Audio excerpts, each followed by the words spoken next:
Mephiles, I won't let you escape. Thanks for interrupting my intro, Shadow. Hey everybody, it's Stormy Iris, and welcome back to more Sonic the Hedgehog. Last time, we had chased Eggman on his train, got our first game over, and defeated Silver, barely surviving the pack that he has, allowing us to come to the past to find out the truth of who Mephiles and Iblis are, and the origins of the Solaris Project.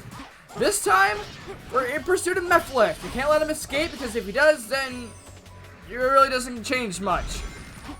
So back at Aquatic Base, if you so much remember my very unfortunate encounter with this previously, this is a bit different. Like I said before, a lot of levels are remixed for different characters depending on where they are at the point of the story. Because we're here as Shadow and Silver in the past, then it's going to be a bit different. It's not going to be a bunch of Eggman's technology, because Eggman would make this his base at some other point. So this is just a bunch of the Iblis monsters. So we're just going to defeat these Iblis monsters right now. That's really our main focus. So while we do this, I think I could... oh wow, they really do give you the motorcycle. You really are not just going to give me the easiest time today, are you? Please? Oh, come on. You were almost dead. Yeah, these guys are just not having it today. They really just don't want to be defeated. Can I really blame them? No. Alright, there's one. Get him while he's out. There we go. There's two. And... no. Not three. Really hoping it'd be three, but... alright, come on. We did at least defeat the normal ones. Because at least the normal ones are a bit easier to defeat than the stronger variations. The stronger bits of the family. That one's down. For the count. From over here, this one's probably going to do his jumpy thingy. Nope. Okay, cool. Be able to keep it down, so he's able to go down very easily. Okay, 1, 2, 3. Very good. Yeah, he's going to jump. Oh yeah, he's going to do his jump thing too. So, I can finally feel like I get to talk about things now, because this is really more or less like a lot more you know, do this, you know, take the enemies out, and then, you know, progress, and then get to the big checkpoint at the end. That's what this level really mostly is. So, oh, we actually can play Silver here. Alright, so, I can finally talk about things now. I do like Silver as a character. I know a lot of people don't like Silver because, granted, I understand his first game wasn't that good. Being this one. It was not really well written. Oh, jeez, please don't do that to me. It wasn't very well written into the story, and it really does show that they wanted to introduce a new character, being, of course, Silver. But the idea is more to see why this idea just doesn't work. Now, I'm kind of hoping that I can just kind of... okay, no. Oh, crap. Okay, cool. Yay for infinite buffering! I was able to survive when I probably shouldn't have. Now, I like the idea that you can play these in any order. I believe there is a chronological order in how you should probably play this. But in a lot of ways, I really do like that it's like...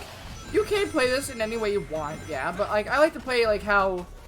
some of these characters were introduced, being like, of course, Sonic first, because, you know, he's the main character, he's actually the main title of the game. And then, of course, Shadow, because Shadow is just as important as Sonic at this point, because, being Sonic's biggest rival, or at least, you know, I would rather say, like, ally rival, that's what I would want to say. Of course, Shadow is very integral to the story as well.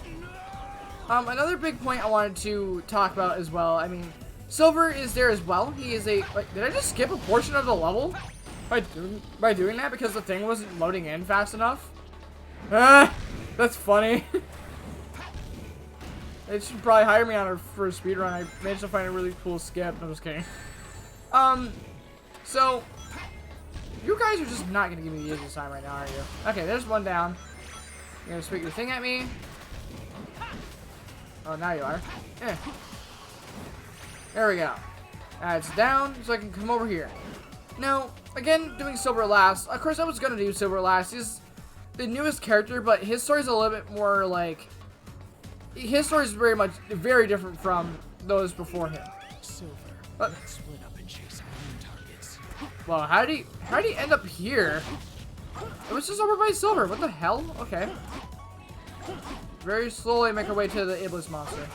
There we go. Cool. Now, again, say what you will about Silver, I do like his character. I think it shows that there is the room that there's like the idea that like he is just a naive kid. Okay, no, I'd rather be saved by these balls than like have them be in my way this time. Please lock on the Iblis monster. Lock onto the Iblis doggo. There we go. Cool. Again, no, I don't like really like per se like, hey, like, yeah, I don't like Silver because his story doesn't make sense and his boss fight sucks. I feel like that's the idea that a lot of people get because, like, of course, yeah, Silver's fight in this game is very, very, very infamous for being one of the hardest things in the game. But once you kind of get the core fundamentals of how he works, then he's really not that bad. And I think Silver is like a really cool character that I just really wish they would use a lot better, like a lot more. Because if they did that, like I feel like Silver would be one of the most popular Sonic characters up there with Sonic and Shadow himself. Like at least up there with Sonic and Shadow. Because Shadow came in at a time where like they hadn't really been introducing a lot more characters. Like we kind of got used to like the same characters being Sonic, Tails, Knuckles, Amy, Dr. Eggman, and then when they introduced Shadow and Rouge to the picture, it did fairly well. Sonic Adventure 2 is still regarded to be like one of the best Sonic games of all time. At least one of the best 3D ones. Okay, so I don't want to get confused here again and then like end up dying because I didn't go the right way. I do like the idea that it's not to the point where like I don't. It's not that I like don't like the idea of them adding new characters. I really do like the idea. Of course, it's a really cool thing to have these new characters, and just to keep things fresh. But the idea is as well is that you really do want to introduce some of these characters in the best way possible. But when you kind of fail to do that, that's when like people will point it out, and like sometimes if you write a character slightly wrong, then people won't like that character because they don't feel like they belong where they're supposed to. Because like this game does a lot of things differently. This game does a lot of things different. It takes risks, and I haven't been one shy enough to stray away from the idea that this game takes risks. And you're going to see especially why this game takes a lot of risks, because already we know that Silver is intent on killing Sonic. That is Silver's mission in this game. And that is a, like, to the point. Like, yeah, I can see where a lot of people are like, whoa, isn't that a bit dark for a Sonic game? And to a point, yeah, I'd say definitely. The idea of, a character wanting to kill the main character, or actually, like, them actively trying to kill a character, is, especially, yeah, I can see where people would say, yeah, for a Sonic game, that is a bit dark. It really does stray away from, like, the ideas of what Sonic really is. And to that I say, there is Shadow the Hedgehog. They did take some different themes in that game. The idea that, like, that they annihilate the entire planet. Something that Eggman threatened to do in Sonic Adventure 2, but never actually went to full fruition because his plan was stopped. It almost came to pass, not by his own design, by his grandfather, General Robotnik. But I think the idea here as well is of giving something like Shadow a gun. Yeah, everybody makes a joke that they made Shadow incredibly overly the top edgy in that game, and I will not be one to shy away from that. Yeah, I will agree. They did overdo that game a whole lot. But the idea, though, here is that, like, they definitely improved. They kept some of the core elements, yeah. The idea that he can drive a bike. Now, I know I've seen, like, a lot of people over the years, like, especially for, like, the Sonic racing games, say, like, why did they give Sonic a race car? He's clearly fast enough to not need a car. Well, granted, though, he is the fastest thing that people know, so it would make things a bit, in his favor that he would always win. It is an evening factor. I think that's the way to see it. And of course, there's a lot of different cool things I definitely want to go into, like, with, like, Shadow's character as well. Because something I want to bring up is, well, is translations. I know to an extent I've talked about this very vigorously with friends in things of that nature. But I absolutely hated the way that Sonic X was translated. Not that I don't like Sonic X, that there's such key moments in Sonic X that like in the show that should have been in the English version but were cut out. But certain other things were kept in. You can kind of see where it's kind of weird, like the idea that they had, like, you know, for some sensory things I can see that, but I don't know. I do like that in certain aspects they kind of keep things to an original idea. Even if it were to introduce things that, like, they do try to stay consistent. Unlike Sonic X, that was very inconsistent. But let's finish. And let's see our grade. This is definitely one of the tougher ones. This is a bit of a longer episode, or like at least a longer level. Wow. That's an A rank, so that's not bad. I'll take it. I'll take it. I'll take it. I'll take it. Barely a challenge. And there's gonna be more upgrades I need to buy once I get back. But yeah, really cool.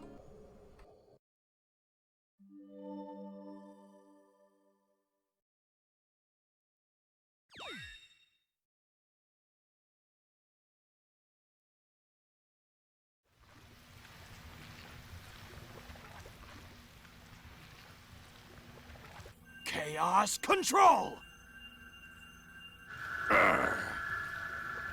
What? Stop.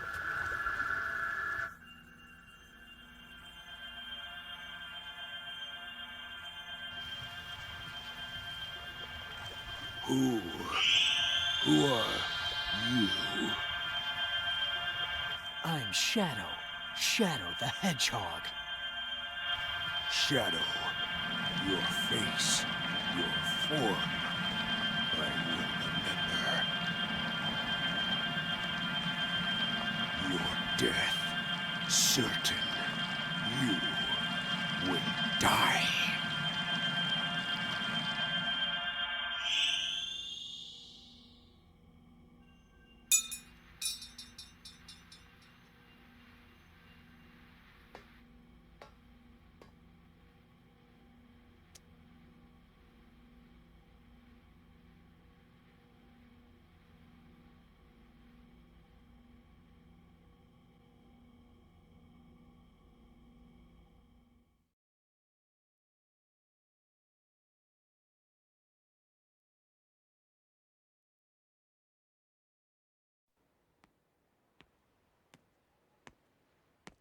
Did you do it? Yes. And you? Yes. The flames are properly sealed. It's done.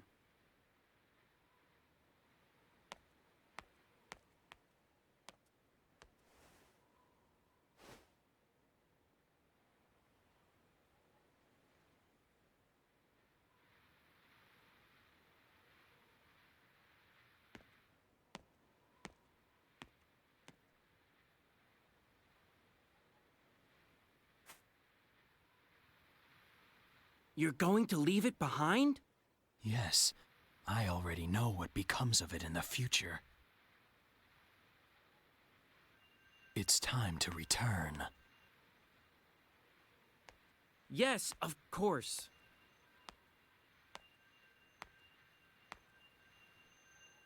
Chaos control!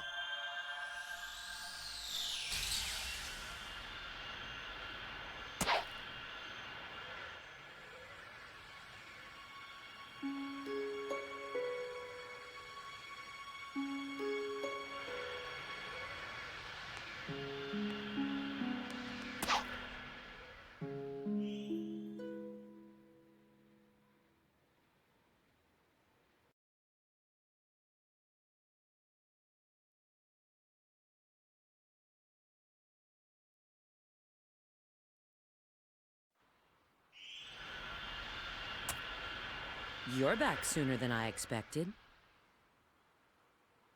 Omega is still in pursuit of Mephiles. So, where's the kid? What did you find 10 years ago? I need you to access GUN's database. Specifically, find out what materials the Scepter of Darkness was made from. Sure. But you haven't answered my question yet. I found the means to seal Mephiles.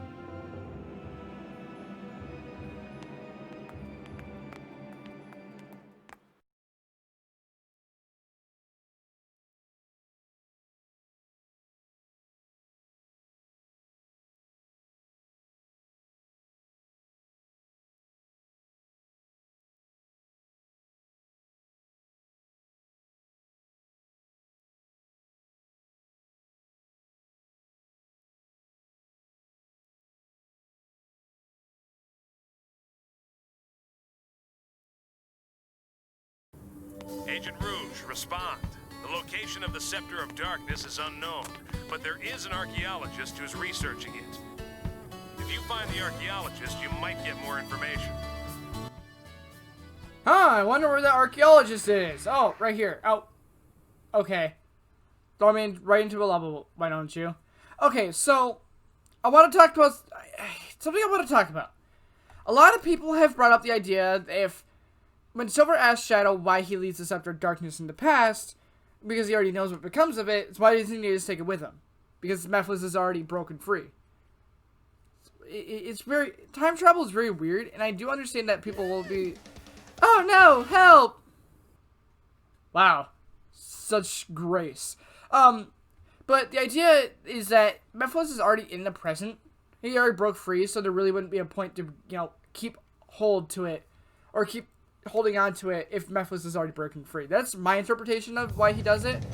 Okay, so we need to destroy all the enemies here. My headphones are quite loud. Thank you. I do like to listen to cutscenes, but I do like to have it at a reasonable listening level. Okay, so again, that's my interpretation of it. I know it is a bit weird. Time travel is a very finicky thing. It's still, yet again, like a concept that we don't fully understand. But a lot of people do say that is like very coincidental. That like, oh, it's just super coincidental that they're all in the same place at the same time. Today, I will openly talk. I will talk about a lot of the plot points of this game when that time comes. But for right now, we saved this damsel in distress, and that's where we're gonna call it that. Unless there's probably more.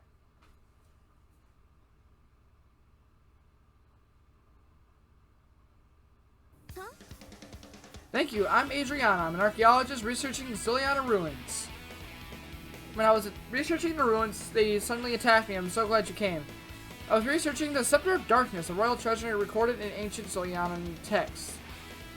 I have a feeling that is somewhere around this castle town, but that's all I was able to find. When black flames light the candle of darkness and the priest's prayers are answered, the dark seal will be no more, and so emerge the power.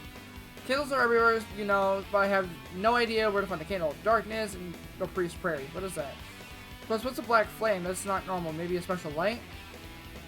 Speaking of black flame, can't you generate light? Wow. Okay. Be like that one, aren't you? Alright. How we do? I'm suspecting that it's gonna be an S rank. Yeah, 30,000. Perfect. There we go. Alright. Get our score here. We've seen this plenty of times. We know it's an S rank. Is it gonna give me that thing? Okay, no. I thought it was gonna be like, oh hey, you got a Soliana medal. And you got like an S rank Soliana medal. And asked me to save the game. Alright. So, with that, I think we're gonna end things off here. Just want to make sure there's nothing else afterwards. Okay, there we go. Okay, just want to make sure. So I think this is where we're gonna end things off here. So, next time on Sonic the Hedgehog, we are going to find the means to seal Mephiles and then pursue Mephiles once more. See you guys then.